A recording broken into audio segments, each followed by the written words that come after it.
know it's only Tuesday, but emotions kind of starting to set in for you guys, knowing Saturday's your last game out there. Yeah, most definitely. I probably thought about it every hour of the day that I've been awake.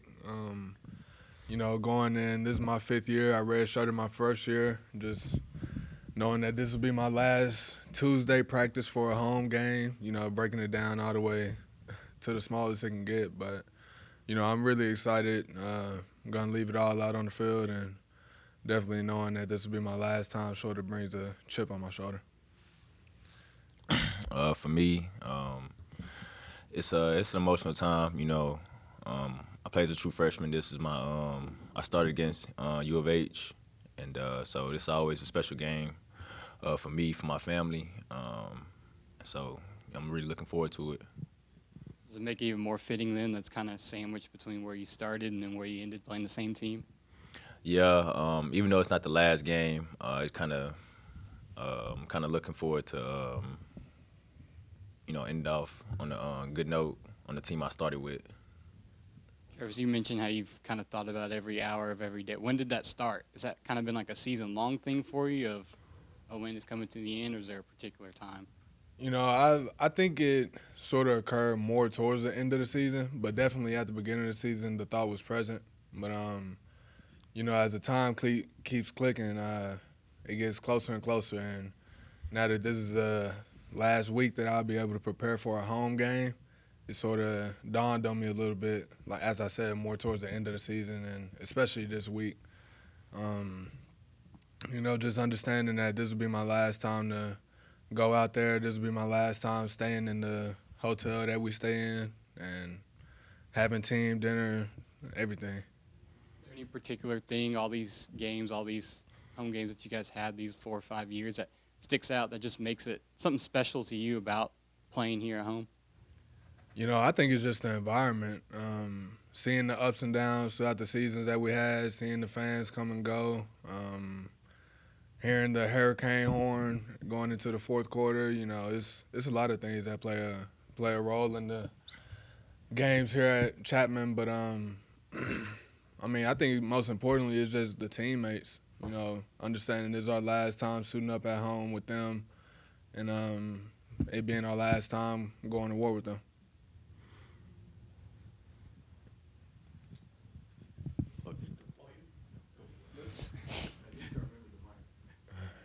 Building off that, how do you two want to be remembered here at Tulsa?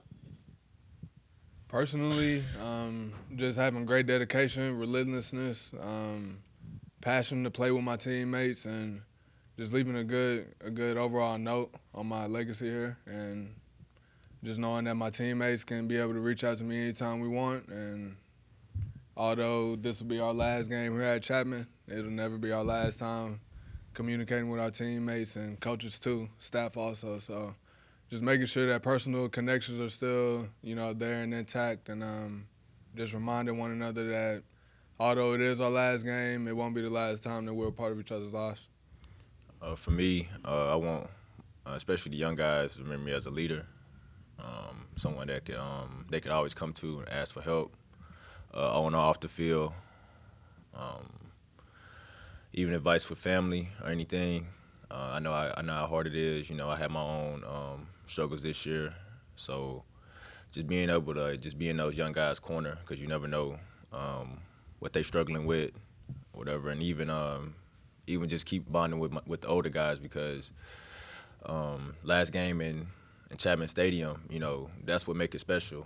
Your teammates, it's not so much the fans, but it's your teammates and with the energy y'all bring, and y'all bring energy, and help, win.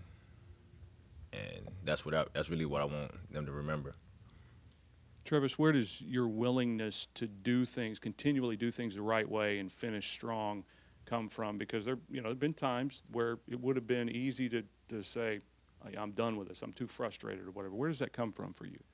I'd like to say the people that sort of guided me through life, so my family or my brothers, but, more recently I would like to say the coaching staff, because they always harp on, putting that week, whatever week that we struggled or encountered some rough times, putting it behind us and facing the next week. So once you hear that so many times, once you embrace problems, that sort of rings in the back of your head like, all right, like you face adversity, you got to persevere and overcome it, and then after that it's just on to the next thing, you know. And I sort of tally it as a win in my column if I'm able to do that, and if not, then it's in the opposite.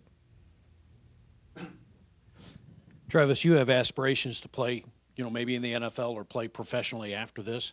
And a lot of times with seniors that have those aspirations, you might think, okay, I'm just going to go look for sacks. I'm going to kind of freelance. I'm going to just do what'll be good for me. Hadn't appeared to happen with you, and why is that? Say that last part one more time, I'm sorry. Why is it that that hasn't happened with you? Because you continually buy in and talk about team and that sort of thing, rather than think about, all I want to do is get sacks at this point to prove my worth. But why is it that you've continued to buy in on the team?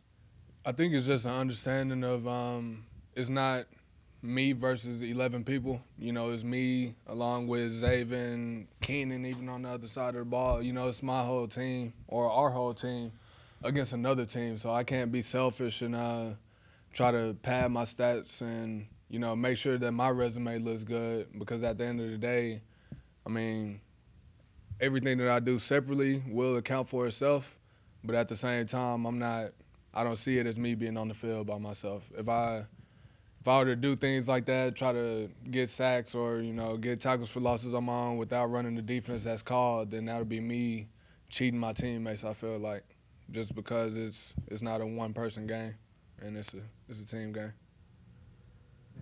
You're the first senior class kind of where Montgomery brought all of you here, whether you're redshirt or whatever. Going back to that time when he was recruiting, what stood out? What made you want to be not only play for him but also be a part of this program? I met with Coach Montgomery, and just by his demeanor, I could tell that he had a chip on his shoulder, and that's the same way that I was 5 years ago, and that's the same way that I am now. So I feel like that connection and, that understanding of determination brought us a long way, and our team also, We haven't had the greatest seasons over the past 5 years, but we have had some, and that's all you can really be thankful for. And, with that chip on your shoulder, it can bring you through some tough times, and perseverance also takes place. So understanding that this will be my last game with him, and along with a lot of other senior guys that came in with me, even if they are a year younger, who stepped up to the plate when they were called to, it's still a special time. For me, he built a personal relationship with me first. My family. He came all the way to Alto. Sat on my couch. He was the first coach to do that. I thought that was big, and I was just seeing what he was doing, on TV. He's spreading the ball around. It looked like they're having fun. And when I met him, they all seemed like they was having fun on the visit. They all seemed like, down to earth and willing to help out. With my family, any issues that we had. And, it's still true to this day. He hasn't changed. He's been consistent all 4 years. He's family first. And, I'm thankful to play for him. You mentioned the fact that he did sit on your couch and actually come visit. Why did that stick out with you? What made that so special? Where I'm from, it's a small town. You're not coming down there just for anybody, So just to have him come down there, him with Coach Bo and Coach Lowry, come sit on my couch, chop it up with me, my family, my little brother, that was big for him. That don't happen a lot in Alto. So, it was a big accomplishment for me, Only, Sam, class was 47, had 47 people in my class, just stood out to me. Kennan, do you remember the day you signed? I believe, didn't the coaches have on a T-shirt that they showed you on a video? Yes, sir. What was it? Do you remember that? It was straight out of Alto. That was when straight out of Compton it came out, and those shirts was big, and everybody was putting their city, repping their city on there, and they wanted that's one of the things he said when he came and sat down on the couch. He was like, "Hey, we got to get one of those shirts made." And sure enough, when I signed, they had posted on their page, straight out of Alto on there. It was pretty tight, and that was also big too. That don't happen a lot in Alto. And follow up, Kennan, that's why they call you Toe. right? Yes, sir. Because you're from the toe, which Yes, sir. you don't respond to Kennan very often on the field, right? When it gets to game time situation, it's toe. You got to shorten it up. A follow-up question for both of you: the notion of complementary football has been kind of in the vogue with TU because when things weren't going well, it just never seemed like, you know, when there was a score, then the defense would give up a score, and vice versa. What did you guys find in the UCF game that kind of allowed you to play what they call complementary football, which means, you know, the defense come up with the big stop when they had to, and then the offense followed that up, and the momentum just kind of rolled? What was that like, and is it hard to put a thumb on it? Is it hard to kind of place that? It's a good feeling because we really did play off each other. I feel like better than we had all season. Just coming up, making big plays. Defense came up, made big plays, and we returned on offense, and that's how it's supposed to be. You know, we came up short a couple times in the red zone at the end of the game, but other than that, like for the most part of the game, I feel like we played off each other. Yeah, and after you came up short, then the defense made a stop. So, Yeah. you know, it ended So, up being complimentary. yeah, What that about back. your thoughts on that, Trevis? You know, I agree with Kennan. We did definitely play off each other. One of the best moments that we've encountered this season, and it was a great feeling after the game, just knowing that a lot of times happened this season where we occurred adversity, and being in the situation that we were at halftime versus UCF, we weren't unfamiliar with it. So understanding that we knew what we had to do, you know, we knew the proper steps to take to overcome adversity, and we just, you know, throughout the season, we knew eventually that the adversity would come to an end, and our main goal now is to just keep the ball rolling and get these next 2 wins and finish off with high pride and make sure we're not just, you know, giving up, because obviously one of our main goals to reach a bowl game is out of reach, but you know, that's not going to stop us from playing hard, and it's not going to stop us from playing relentless either. So for us to come together, it was special, and now that we've overcome adversity, I think it's time to keep things going. No more. You know, now it's been a week since you did get that win. You end that losing streak. How different is the vibe now, just around you guys, just after, you know, week after week after the tough losses you guys had during that 5-game stretch? You just feel better overall. Body feels better, you know, so you feel ready to go practice, you know, just like have a whole energy about yourself that that you didn't have when you was in that losing streak.